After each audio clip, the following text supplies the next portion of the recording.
hermenêutica bíblica. Por que existe hermenêutica bíblica? Porque a hermenêutica, eu falei para vocês, ela é a língua que serve também para livros sagrados. Tá? Então, todas as religiões elas vão possuir hermenêutica. Tá? Não é um privilégio para nós. Mas a hermenêutica bíblica, na aplicação dos dois textos que a gente usou, a gente vai ver bem a centralidade de Cristo. A gente foi lá para Salmos 1, vimos Cristo. A gente foi para a crucificação, que estava toda embasada em Cristo, e aí precisava o quê? Termos o caminho para a identidade com a humanidade. Lá foi nós para o Salmo 22, em todo o caminho de identificação do Cristo com a humanidade, como Salvador e Transformador, que chega até o nosso meio. Então a gente vai vendo que a hermenêutica é justamente essa função que a gente quer. E agora a gente vai pegar um pouco desses princípios, olha lá, princípios de interpretação bíblica. Tá? Estude a Bíblia Sagrada partindo do pressuposto de que ela é a autoridade suprema em questão de religião, fé e doutrina, né? João 7,17 está aí para você ler. Então a primeira regra, você precisa novamente andar dentro daquilo que nós desde ontem estamos falando. Você tem que aprender a ler a Bíblia e esvaziando-se do seu conhecimento, do seu entendimento, para que você possa ter uma leitura ampla, não clara, uma leitura ampla, a compreensão do que se lê, para ter uma interpretação clara. Você não vai conseguir ler uma coisa clara, porque a leitura ela é passiva. Já vimos ontem. Passiva, você vai ler, é acostumado, você está lendo, é natural você ler.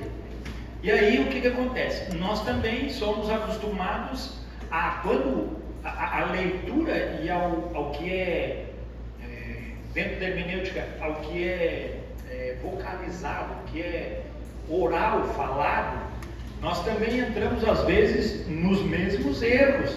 Por exemplo, quantas vezes você já ouviu a pessoa falar: maldito o homem que confia no homem mesmo, né, pastor? Né? Não escuta um monte de vezes a pessoa falar isso? Poxa vida, o cara me passou a perna. Bem a palavra de Deus que diz: maldito o homem que confia no homem. Mas a Bíblia nunca disse isso, né? A Bíblia diz: maldito o homem que confia no homem. Maldito é aquele que confia na força do seu próprio braço. Se eu confio em mim, eu sou maldito. Por isso que entra esse primeiro versículo. Olha, eu não posso confiar em mim, mas a partir do momento que eu confio em mim para ter uma teologia, essa teologia começa a correr risco, porque essa teologia começa a entrar debaixo de maldição. Não porque a palavra se torna maldita, mas é porque eu quero tomar o lugar da autoridade da palavra, e eu não posso ser a autoridade da palavra. A autoridade da palavra está acima de mim. Senão eu me torno um déspota, eu me torno um senhor da doutrina. Como existem muitas igrejas que não é assim que tem que ser e deu. Não, as normas, as ações da igreja, o zelo pelas coisas de Deus, cabe ao pastor, a função pastoral e a direção, visão ministerial. Agora, o questionar das coisas, nem todas as coisas a gente vai ter disposição, a nossa disposição, não nós como disposição, mas a nossa disposição diante dos nossos olhos, para contemplar às vezes algo que não está encaixando muito na direção do nosso espírito. Então a gente precisa de tempo para isso, nós precisamos de estudo para isso, nós precisamos de colocar o nosso coração debaixo dessa direção de Deus. Agora, quando nós estamos cientes de que essa palavra é autoridade absoluta, então vamos nos submeter a essa palavra, e ela vai dar para nós a direção em todas as áreas, né? E em todos os momentos e em todo a compreensão para que possamos desenvolver isso como igreja, como pessoas que sabem muito bem aonde vão chegar e qual é a ideia que nós vamos ter para desenvolver essa instrumentalidade de conhecer a palavra, compreender a palavra e interpretar ela na clareza da palavra. É isso que eu sempre digo, é a palavra que vai trazendo a clareza para nós. Segunda regra, não se esqueça que a Bíblia é a melhor intérprete de si mesma, isto é, a Bíblia interpreta a Bíblia. Usamos essa segunda regra como segundo na apostila. Não, essa aí é a introdução da aula. A apostila é o segundo material. Isso, essa folhinha aí com coisinha pequena, com a letrinha miúda, vai com as regras lá, aí negrito ali.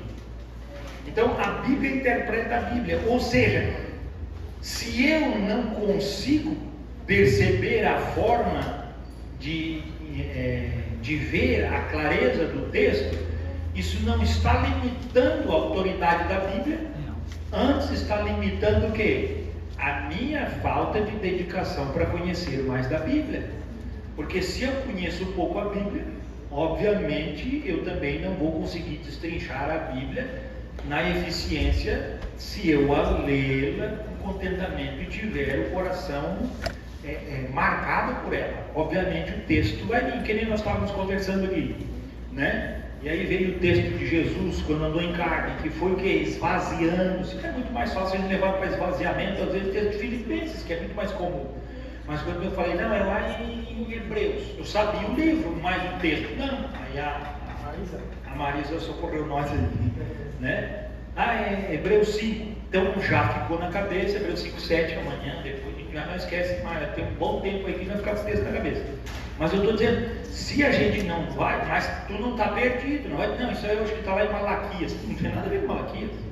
Nós estamos fazendo justamente assim, essa condição. Então, ler a Bíblia, quando ela vai trazendo para nós essa compreensão, ela vai se tornando cada vez mais evidente. E precisamos sempre, ponha isso na cabeça, precisamos sempre da Bíblia como palavra definitiva para o desenvolvimento da nossa fé. Ela é o que vai revelar isso para nós em tudo. Tá? Regra 3. Na primeira turma que você falou, quando foi lá em Jeremias, Sim. Jeremias já nos manda aí para Salmo 1, tudo aquilo que ele fala em Jeremias, não era aquele que ele fala, você vai para o Salmo 1, está dizendo tudo aquilo lá, Senhor, eu confia nele. Muito parecido. A pessoa quando fala assim, maldito do homem, confia, aqui ele próprio aqui, Jeremias já está dizendo, mas Salmo será agora com essa. Bem, muito bom. Muito bom, é esse o caminho mesmo, né? Essa construção da Bíblia, interpretando ela, irmãos, ela vai dar para nós essa noção, porque nós temos um objetivo. Qual é o objetivo? Ver Cristo. É difícil, mas ela tem muito a ver com a terceira regra. Olha só, dependa da fé salvadora e do Espírito Santo para a compreensão e interpretação das Escrituras. Às vezes a gente vê no nosso mundo secular muito particularidade nisso. Não, a gente precisa de uma revelação específica para o texto. Não é isso. Não é isso que a regra está dizendo. Nós precisamos do Espírito para ele que traga para nós um consenso àquilo que o nosso coração tem sede para conhecer de Deus. Então ele vai nos direcionar para isso.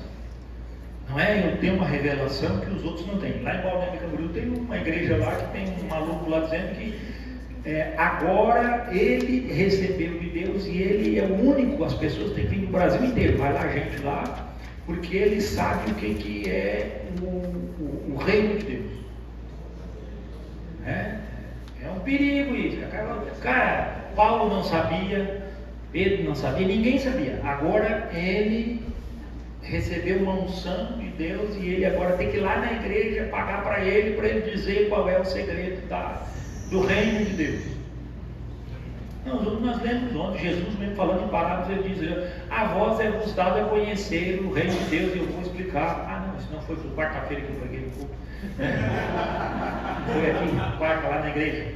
Então, Jesus mesmo disse, a vocês foi dado conhecimento do reino, Pô, tá na Bíblia ali, cara. Não tem ninguém lá na igreja que pega aquele texto e diz: ô pastor, mas aqui na Bíblia diz que foi dado a todos nós conhecido o reino. Agora, como é que o senhor está dizendo que o senhor só sabe que é o reino?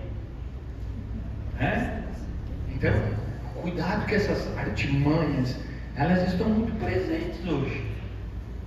E nós temos pessoas que é lá da nossa igreja da Bíblia que estão lá nessa igreja hoje e é a melhor igreja de Balneário. Não estou dizendo que não seja para eles, né? Mas a gente fica assim: onde é que essa pessoa foi, né? O que eu ensinei, né? A pessoa não consegue discernir o básico, cara. Assim, discernir, às vezes é a mão direita da esquerda, e às vezes a pessoa está aí sentada do lado da gente na igreja e não sabe discernir a mão direita da esquerda. Dá um ventinho de doutrina, a pessoa vai, chegou lá, me fez bem essa palavra, eu acho que é por aqui mesmo. Cara, é só tu ler a Bíblia. Então cuidado com isso. Mas hoje em dia, nos seminários, é muito difícil. Hoje tudo se resume muito na teologia sistemática. Ela é boa, velha, né? O Tertuliano que sistematizou o conceito de Bíblia, tudo. Mas para interpretação, você teria que, dentro da homilética, até antes mesmo da homilética, seria bom você ter um mínimo de interação na leitura da Bíblia, ou seja, na teologia que ela envolve a Bíblia como um todo. E isso, na minha época, foi no primeiro semestre do seminário, a gente tinha teologia bíblica. Então, tudo era exposto para nós dentro da teologia bíblica. Hoje, os livros de teologia bíblica que eu conheço, uns livros assim, teologia sistemática desse tamanho, né? Mas para mim, o que me auxiliou na época de seminário é a teologia bíblica, e não a sistemática. A sistemática, ela me define um monte de regulamento. Ou um monte quem é Deus? Deus é Espírito. Vai trazer, eu levanto um tema e defendo a causa. Exatamente. Agora, a teologia bíblica, não. A teologia bíblica, eu começo a perceber ela dentro do desenvolvimento do macro, ou seja, o planejamento do Deus Todo-Poderoso se revelando em todas as linhas e palavras das Escrituras. Então, isso torna o meu coração, traz calma para ele, pacifica, né, o coração. Traz para a gente o entendimento de que a gente faz parte de uma coisa muito maior, né? Outro ensinamento que a gente vê muito forte, às vezes está dentro da nossa própria igreja. Não, a igreja não é essas 4 paredes aqui. Não, nunca foi nem vai ser. Mas quando tu derruba essas 4 paredes, o que é igreja? Não, a igreja é igreja, e fora igreja, tudo é igreja. Cuidado, irmão. A Bíblia, ela não escreve. Paulo, ele poderia ter escrito: irmãos, já que igreja é uma só, eu vou mandar a carta às igrejas de Cristo, e pronto. Aquela carta ele mandava para todo lado. E a gente, quando vai para o Novo Testamento, a gente vai ver que sempre há uma direção e uma interação e uma responsabilidade minha e sua na igreja local aonde você congrega. Você precisa ter uma identidade com a sua igreja local. Por isso Paulo chama atenção para a igreja, manda a primeira carta para a igreja aos Coríntios. Ela é diferente da igreja aos Efésios, bem diferente da igreja aos Gálatas, bem diferente da igreja de Tessalonicenses. Tessalonicenses é uma igreja irrepreensível, boa, só que ninguém vai querer trabalhar. Jesus está vindo, para que nós vamos gastar? Só vamos ficar aqui esperando Jesus e pronto. E Paulo diz: mas que sem vergonha, quem não trabalha não come. Bota esse safado para trabalhar, sem vergonha, né? Então há uma correção de acordo com o lugar. Então, se Deus colocou você num lugar, é ali que Ele quer que você desenvolva a sua fé, e é ali que você tem que desenvolver o seu carisma, o dom do Espírito, para que ele preencha o corpo de Cristo. Porque o corpo visível de Cristo universal que Deus vê é competência de Deus. Agora o corpo local é para a gente ver. Tanto é que lá em Antioquia foram pela primeira vez os discípulos chamados cristãos. Mas aí você diz para mim: eles viram Cristo? Eles nunca viram Cristo em carne. mas viram que os filhos, ou melhor, que os discípulos de Cristo espelhavam um rei supremo, a ponto de mexer na comunidade e a cidade apelidá-los de pequenos cristos, cristãos. Olha que lindo, não foi pejorativo. O que é que são os cristãos? É porque é muito forte a convivência do Cristo com eles. Mas quem é Cristo? Quem ele segue. E como é que Cristo se revela? Vai lá na igreja que tu vai ver. A igreja lá tem, os caras são. Tem um professor lá que é Paulo e Barnabé lá que não é fraco, mas tem também lá Timóteo, lá tem um Silas, lá tem um colegiado ali que é violento ali, e o negócio é sério. E havia o respeito disso. Então a manifestação da igreja local, ela precisa disso. Se Cristo não se manifestar no local, ela não vai se manifestar. Não, a igreja, eu vou em qualquer lugar. Ah, não, hoje eu vou numa igreja aqui, outra igreja local. Não, isso aí é uma falta de caráter, senhor. Porque você não quer se comprometer com a igreja local. Se você não se comprometer com a igreja local, você vai se comprometer com Deus e com Cristo como?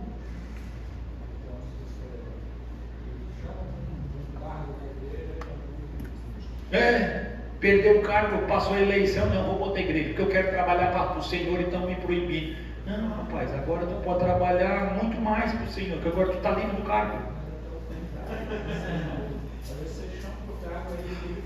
Também não quero trabalhar porque não, é essa função. Nós tem que ter uma organização, mas a gente precisa ter uma identidade de corpo, e essa identidade é visível dentro do lugar. Agora o povo de fora, quando olha, por exemplo, lá para Balneário, vê uma igreja desfigurada, vê uma outra igreja desestruturada, vê outra igreja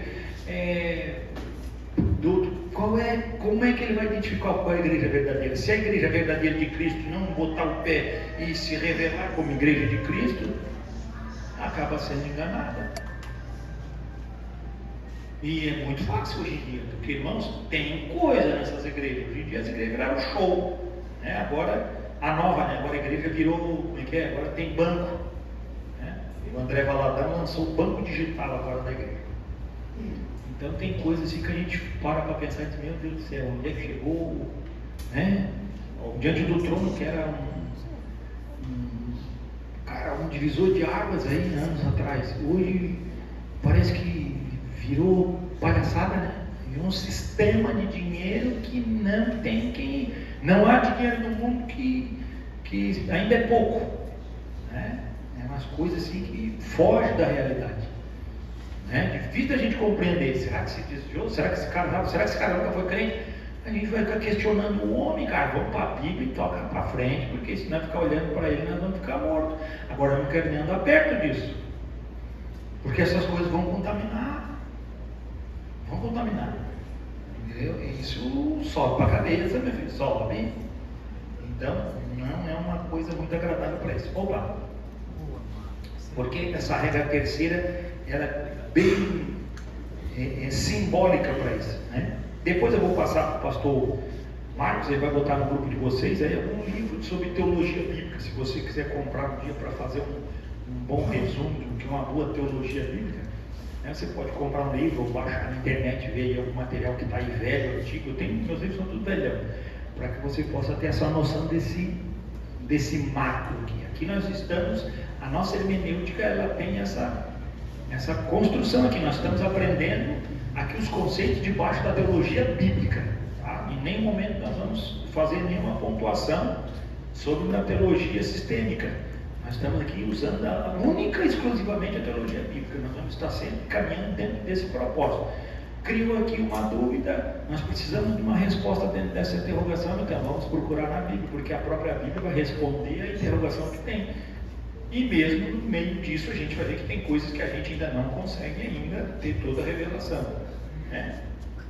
E se a gente não conseguir toda a revelação, o que a gente faz? Texto bíblico para estar no coração. Deuteronômio 29, né? Então, grave isso.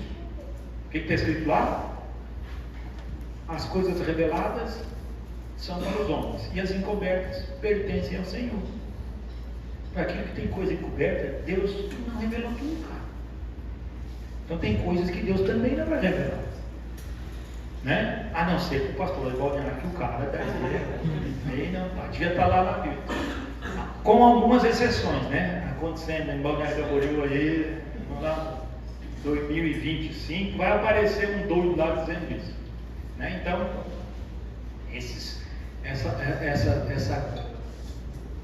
essa familiaridade com o texto que vai fazer a gente crescer e desenvolver a nossa maturidade para isso. Tá? Quarta regra: interprete a experiência pessoal à luz das Escrituras e não as Escrituras à luz da experiência pessoal. Ah, pastor, mas eu li lá no texto e lá estava escrito: eu e minha casa serviremos ao Senhor. Então, eu e minha casa vamos servir ao Senhor. E eu sei, cara, Deus tocou no seu coração? Tocou. Essa palavra foi direcionada para você? Foi. Então, beleza, meu filho, guarda no teu coração. Aí o cara vai para a igreja e diz: ô irmão, você aí que está com um filho desviado, ou você que não tem o pai e mãe convertido, a palavra está dizendo, eu e minha casa serviremos ao Senhor. Mas ele está trazendo uma doutrina, um ensino, e aquele ensino Deus falou no particular para você, e não para a igreja. Aí o outro fica correndo atrás daquilo ali. Ela não deixa de ser uma falsa profecia. Você está pregando uma coisa da qual Deus não trouxe, ou seja, a luz daquilo que é para mim, compete a mim interpretar como uma direção de Deus. Exatamente. Agora, por que Deus, além de peso, irmão, ainda enfraquece a fé do outro? Por que a família toda dele ali vai para o céu e a minha vai para o inferno? A pessoa chegou, mas chegou na minha vez de escolher, tu escolheu ir para o inferno. Podia escolher uma depois? Então a gente, cuidado com a revelação. Não, mas Deus não usa toda a palavra para nos edificar? Sim, mas nós temos o Espírito e Ele vai nos orientar na palavra. E em vários textos Deus vai falar pessoalmente para mim. Agora, quando eu for pregar esse texto em minha casa seremos ao Senhor, então eu vou usar, Josué estava diante do povo, e o povo então estava buscando a Deus, e ele sabia que o povo um dia ia se desviar, mas ele deixou a clareza: eu vou levantar aqui diante de vocês hoje, aqui um monumento. E eu quero dizer, vocês querem temer e seguir esse Deus? Então vamos fazer um juramento, vamos nos purificar e vamos nos consagrar ao nosso Deus aqui. Agora eu estou velho, vou morrer, estou saindo, mas eu tenho algo para dizer. Eu quero dizer que eu quero ser o primeiro a estar diante dessa pedra, dizendo que eu e toda a minha casa vamos continuar servindo o Senhor. Agora, se vocês quiserem estar comigo, vamos juntos. Então todo o povo se levantou como um só, dizendo: nós serviremos o Senhor. Depois, obviamente, aqueles líderes foram morrendo e o povo foi se desviando. Mas o que Josué fez naquele tempo, para aquele povo, naquele momento, foi essencial. Quantos anos durou? Enquanto aqueles que fizeram o juramento junto com Josué, a Bíblia diz anos e anos. Enquanto teve ainda as pessoas que participaram daquilo, o povo não se desviou da lei do Senhor. Mas quando morreu todo mundo, o povo começou a se desviar. Então, fazer aquele momento foi extremamente importante para o povo de Israel naquele tempo. Agora, usar isso hoje para uma condição, de salvação hoje, então é Deus que pode usar a palavra para uma interpretação minha para com Deus, mas não torne isso uma doutrina. Aí aconteceu comigo, não, a hora que vai acontecer com você é a mesma coisa. Não é assim. Se a gente olhar aqui, Deus converteu todos nós, mas todo mundo tem um testemunho diferente. Eu vi um testemunho de um testemunho que foi na Argentina, um ônibus cheio de jovens acabou se acertando, e aí morreu a metade dos jovens, no seminário. E aí, depois de algum tempo, a mãe de um dos jovens que ficou viva foi testemunhar na igreja, dizendo o quanto Deus era bom de ter cuidado do filho dela, e o filho dela estar vivo. Só que na congregação estavam as mães Que tinham perdido.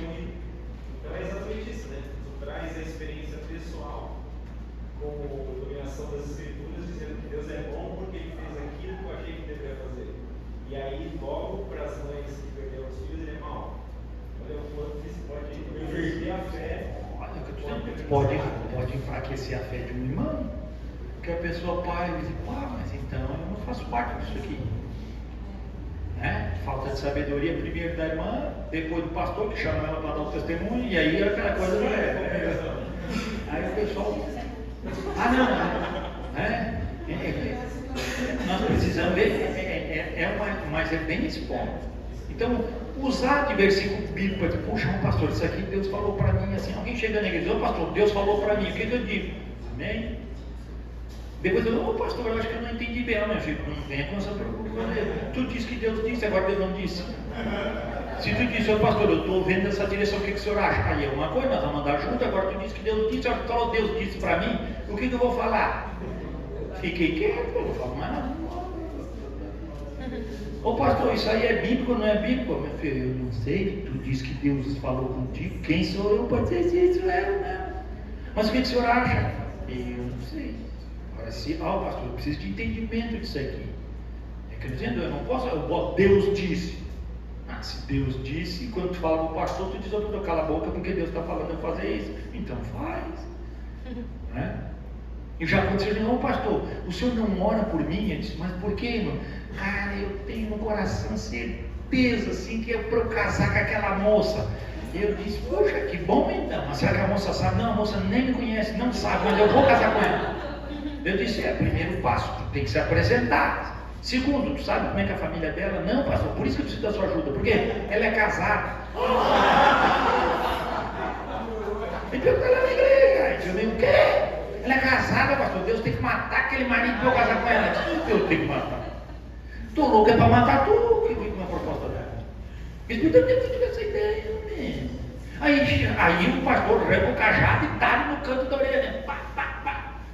Ele, Adão, aí eu disse, esse teu desejo é maligno, é demoníaco. Aí eu, pastor, isso é muito sério. Sério, eu estou falando uma besteira dele. Eu estou falando sério, tu falando bobagem. Aí foi para a Bíblia e falou, cara, eu tenho que te coisa aí, amigo. Mas, o cara está com a ideia completamente fora do prumo, né? E é mais uma convicção do ora, que não, por isso que eu preciso da oração do Senhor junto agora, vamos somar. Porque eu consigo até, a minha oração consegue destruir o casamento. Mas matar daí eu só o Senhor. Eu disse, o cara está apaixonado por uma mulher casada e ainda quer que eu entre no meio. Eu disse, estou fora. Aí lógico, quando o evangelho entra e ele tinha um coração aberto, entendeu, meu Deus, estou em pecado, estás em pecado, e vai demorar para ser esse pecado puro, que coisa ruim, um pensamento desse, né? E depois caminhando, ele veio completamente o entendimento. Mas olha só que a gente tem da igreja, às vezes tem pessoas que pensam que Deus entra soltando purpurina, com uma varinha de condão e dizendo, o que você quer eu faça para você? Isso aí não é, isso aí é sacanagem, não tem nada a ver com Deus. Olha como é que a gente está vendo a deturpação que vira. Deus vira o que? Um escravo dos teus desejos. Não é mais eu me esvaziando para que se cumpra em mim a tua vontade. Olha a diferença. Mas vai para a cruz, cumpre em mim a tua vontade. Pensa em Maria, virgem. Daqui a pouco ela começa a aparecer barriguda, no meio de uma sociedade que a mulher que traísse o marido era para ser exposta publicamente, segundo, ser apedrejada. E ela chega para o anjo e diz que se cumpra a palavra do Senhor em mim. Pode acontecer tudo. Eu vou confiar na palavra do Senhor. E José, quando viu que o negócio estava feito lá dele, o que ele fez? Vou vazar, sair.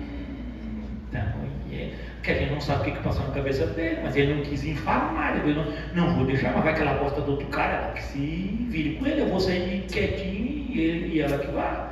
E Deus aparece em sonho, o anjo diz, não, senhor, volta lá.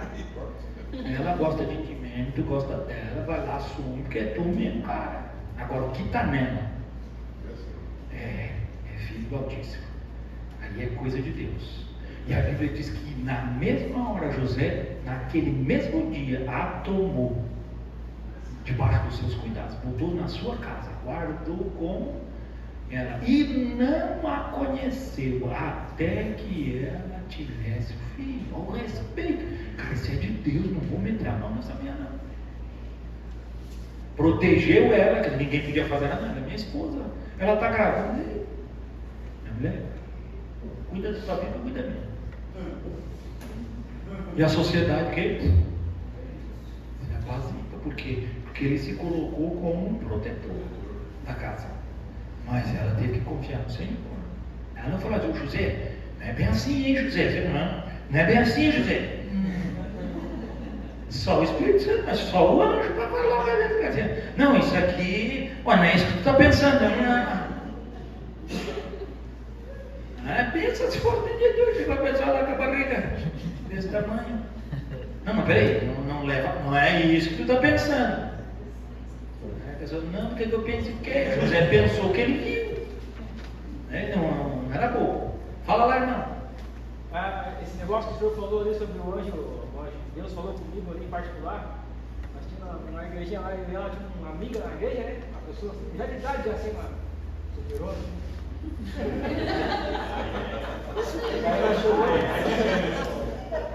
Aí ela chegou para mim e falou assim, ô Jean, vou te contar uma coisa, o que tu acha? O que tu me diz? Aí eu falei, fala.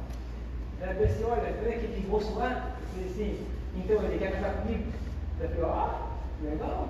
Aí assim, mas ele quer casar comigo porque ele disse que Deus falou com ele em sonho que eu sou a mulher dele. E aí eu falei assim, tudo bem? E para você, Deus falou o quê? Para mim não falou nada. Eu falei, então peraí. Deus apareceu para ele, falou para ele que tu é a mulher dele, e para ti Deus não comunicou? Eu falei, então... Entra nesse casamento. Alguma coisa tem. Eu falei, então assim, tem que ver isso aí. São diferentes. Era o Zé, cara.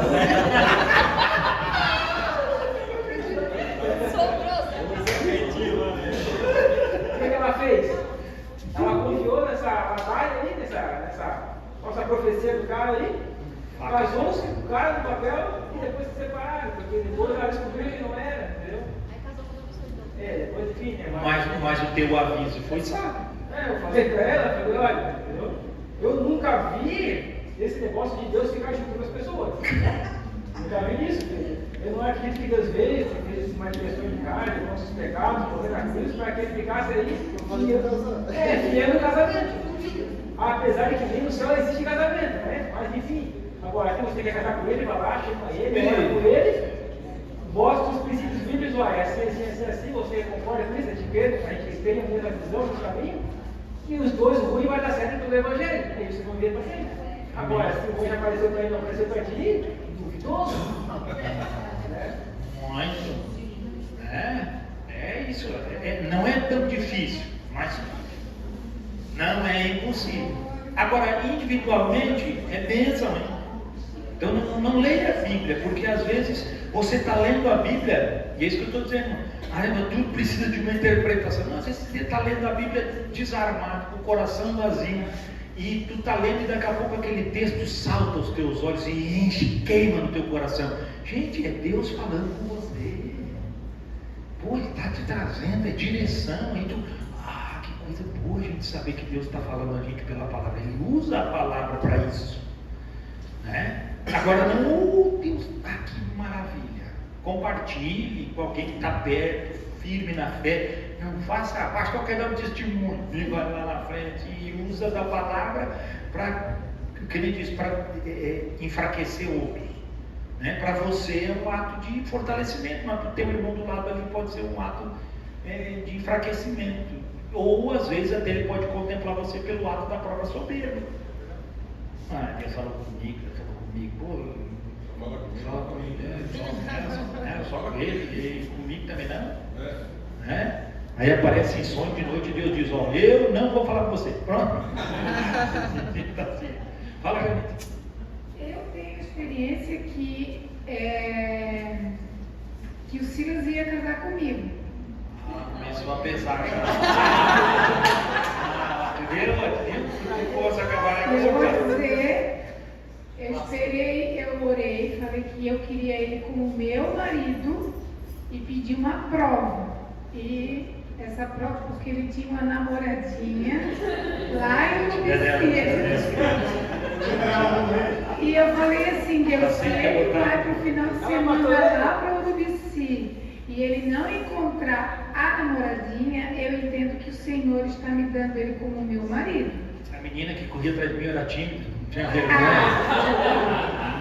E aí, ele era o primeiro tesoureiro, a igreja lá dos Treitos era a segunda. Então a gente sempre tinha que se encontrar, e como ele viajou, eu recolhi dinheiro, aquela coisa toda, a gente almoçava junto para resolver a questão financeira da igreja. E eu, curiosa, muito curiosa para saber. E aí eu perguntei, como é que foi lá? E aí ele falou, olha, eu não sei o que aconteceu, a menina foi lá atrás de mim e eu falei para a mãe, diz que eu não estou afim, que depois eu vou procurar ela, mas agora eu não estou bem. E eu, pronto, acabou e ali. Só que levaram-se 5 anos. Ele falava para mim que não ia ser. Então isso quer dizer que Deus falou para mim, ele vai ser seu marido. Levou 5 anos para Deus confirmar no coração dele. E a única pessoa que acreditou em mim nesses 5 anos foi a minha querida falecida mãezinha. Mais ninguém acreditava, achava que eu estava louca, que eu nunca ia casar com esse camaradinho aí. Nós casamos 27 anos, estamos casados. Então ele fala assim, mas tem que falar para os dois, claro. Isso que é timidez, hein, pastor? 5 anos. Eu é tímido mesmo, hein? Isso que é timidez. Não, o senhor tinha que falar para mim, né? Não é? Falou para ela, quem mandou falar 5 anos antes, né? Apressado.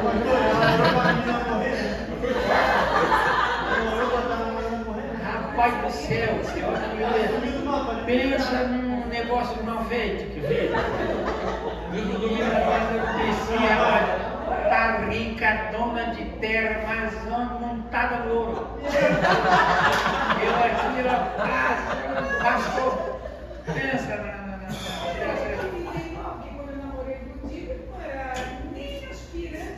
sim, mas eu ia dar um golpe na outra.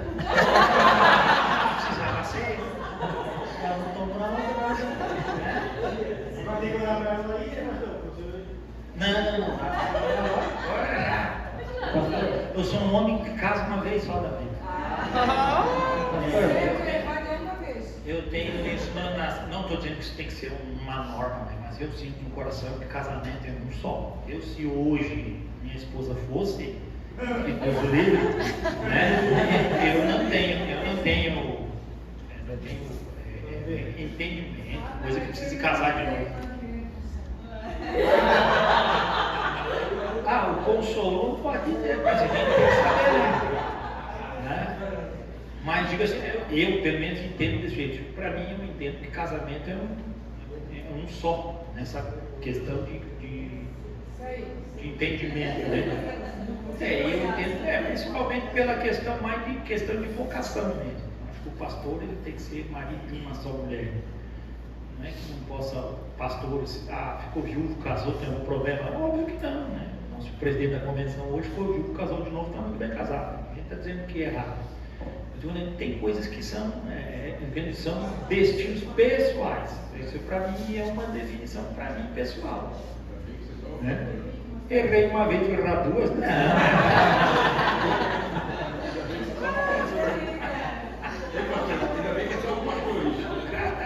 Não sei, pior que é de família. Meu bisavô, ele ficou viúvo, tinha 40 mais novo, acho que tinha 30 e poucos anos. E aí as irmãs da igreja queriam casar com ele, e ele disse, nem pensar, já casei uma vez, nunca mais eu caso. Meu bisavô era bisavô Martinho, o nome dele, né? Mas não sei por que. Martinho certo, em homenagem ao. Não. Você era vovô da igreja. Homojança a gente chamava, nem parente era. Diga. O Vinícius está insistindo para contar. Só respondendo ali a questão dele, né? Que Deus não vai juntar, não vai se preocupar, morrer na cruz para juntar as pessoas depois, nem existe casamento no céu. Mas quando eu era jovem eu lia essas coisas na Bíblia, buscava muito pregações a respeito desse assunto. Afinal de contas, Deus se importa, não se importa, Ele quer juntar as pessoas, Ele tem uma pessoa específica para cada um, e se casar, a outra pessoa casar, eu perdi, então eu vou ficar solteiro.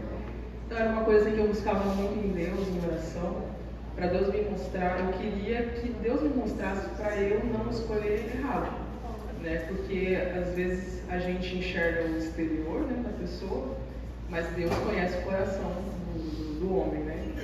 E eu orava isso incessantemente, porque eu não queria errar a minha escolha. E Deus me mostrou um sonho. 2 semanas depois, estava logo o me chamando no Facebook. Mas assim, me mostrou em sonhos, mas não mostrou a gente não se conhecia. Mostrou ela numa reunião de jovens, aquele menino lá está tocando violão, ele é de jovens, ele é solteiro, dá uma chance para ele. Só que ela não sabia quem que era, ela não via quem que era. Aí 2 semanas que a gente se encontrou, a gente começou a conversar, eu sou líder de jovens, você canta, toca, as coisas foi se ligando, aí você aí que deu no sonho, então. Viu, irmão? Nem tudo junto é coisa do mal, viu? Mas eu penso assim, que Deus é o maior interessado em construir famílias, né? É muito bom, muito jóia. Vamos lá. Meu quê? Não tive sonho, cara. Eu tive uma visão diferente. Não, eu estava voltando da escola para ir para casa, isso 5 anos depois, que nem ela fala mesmo. E aí eu estava passando atrás do mercado público, assim, e eu lembro que eu estava passando ali e os caras chegaram com aqueles tonelzão de água, de peixe, todo lá e jogou nos meus pés. Eu tinha que sair pulando. Não, mas eu tô mesmo bem hoje, cara. O cara já tá todo lascado, aí os caras vêm e jogam peixe no sapato do cara. Gruda e não solta nunca mais, né? É outra coisa pedida. E aí eu caminhei mais um pouco e olhei pro céu e disse, pô, Senhor, eu precisava me casar, já tá na hora, né? Se o Senhor tem uma mulher, se o Senhor algo assim especial, alguma coisa direcionada para, né? Que o Senhor pudesse me trazer no coração, pudesse confirmar, pudesse mostrar para mim. E na hora assim, eu não é que eu continuei vendo a paisagem normal, mas tipo na minha frente abriu como um pergaminho e aquele pergaminho foi desenrolando e apareceu só a cara da Janice, o rosto dela. Aquilo, né? Porque a gente tinha muita amizade e coisa. E quando eu olhei, disse, Janice, até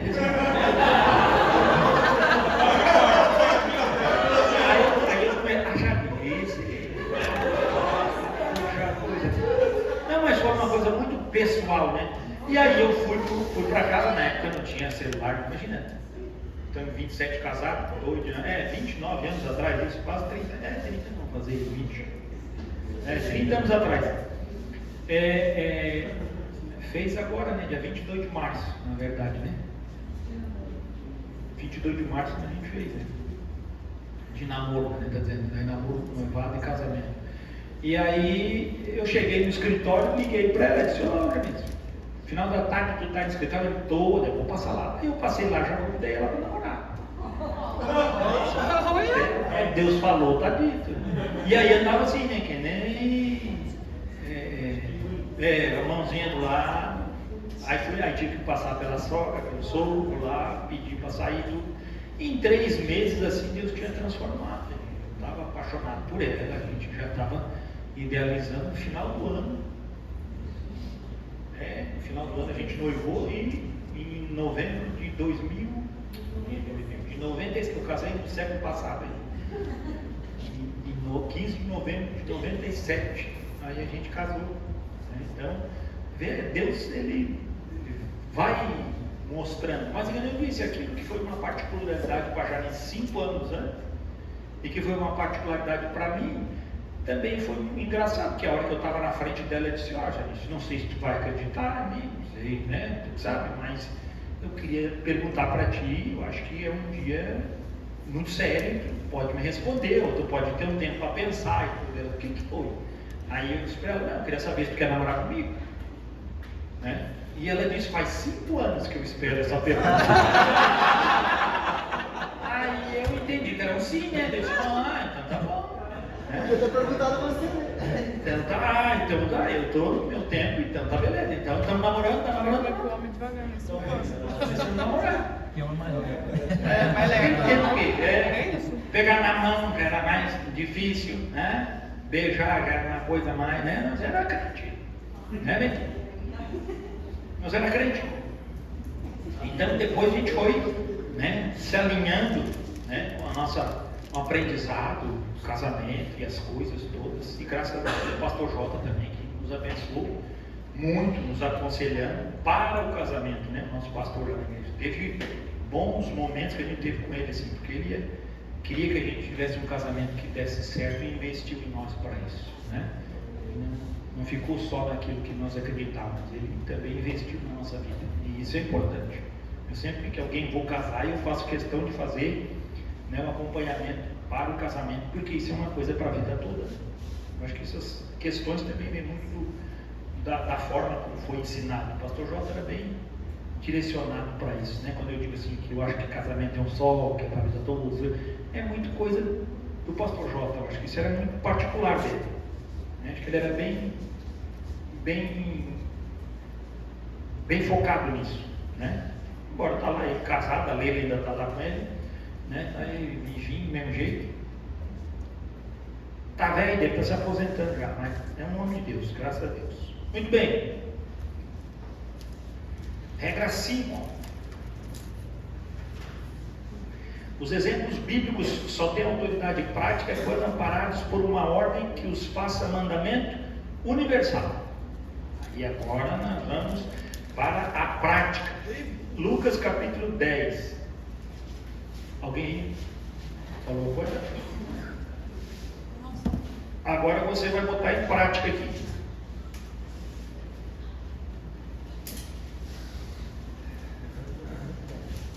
Lucas capítulo 10, versículo 25.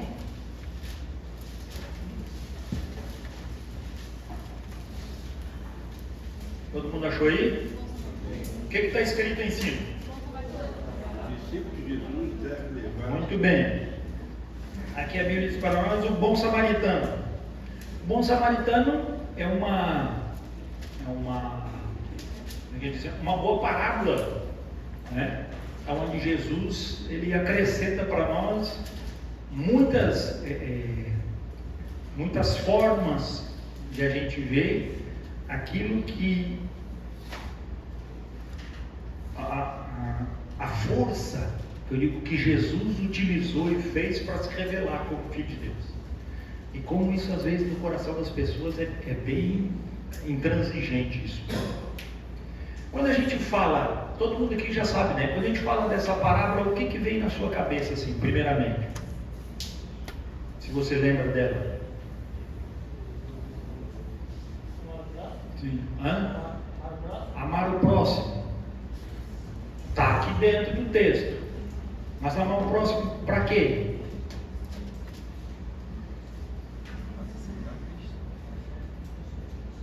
Amar o próximo é uma boa resposta, mas se ama o próximo para algum fundamento, né? Se é para amar o próximo, para fazer coisa para ele, nós estamos dentro de um padrão antibíblico, né? Qual é o mandamento que Cristo deu para nós?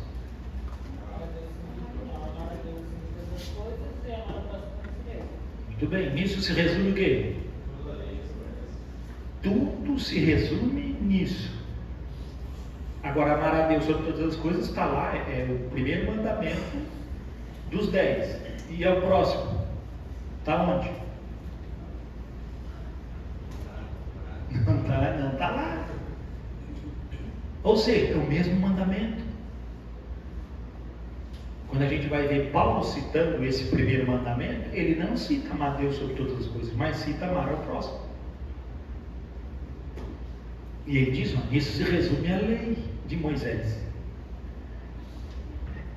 É muito amplo, mas a realidade, às vezes, a gente precisa ver ela na clareza disso. Olha lá o que diz o versículo 25. Eis que um certo homem, intérprete da lei, conhecido na época como um escriba, tá? Se levantou com o objetivo de pôr Jesus à prova e lhe perguntou: Mestre, que farei para herdar a vida eterna? Qual era o desejo desse escriba? Pegar Jesus em alguma falha. Achar algum objetivo para questionar Jesus. Olha só, o objetivo claro dele. Está aí, não está claro? Ele quis botar Jesus à prova. Eu vou achar um jeito de derrubar Jesus. Porque ele era era um professor de hermenêutica, intérprete da lei. O cara era bom de Bíblia. Mas ele estava usando a interpretação para a coisa certa. Qual era a intenção do coração dele? Derrubar aquele que estava ensinando. Puxa, o cara era tupetudo. Pelo menos o cara não era fraco. Mestre, que farei para herdar a vida eterna? Qual era a preocupação dele? Legítima. Então ele não começou com uma pergunta tola. Ô mestre, como é que eu faço para ir para o céu? Mas isso era para questionar Jesus? Ô mestre, como é que eu faço para ir para o céu? Isso até seria uma boa pergunta.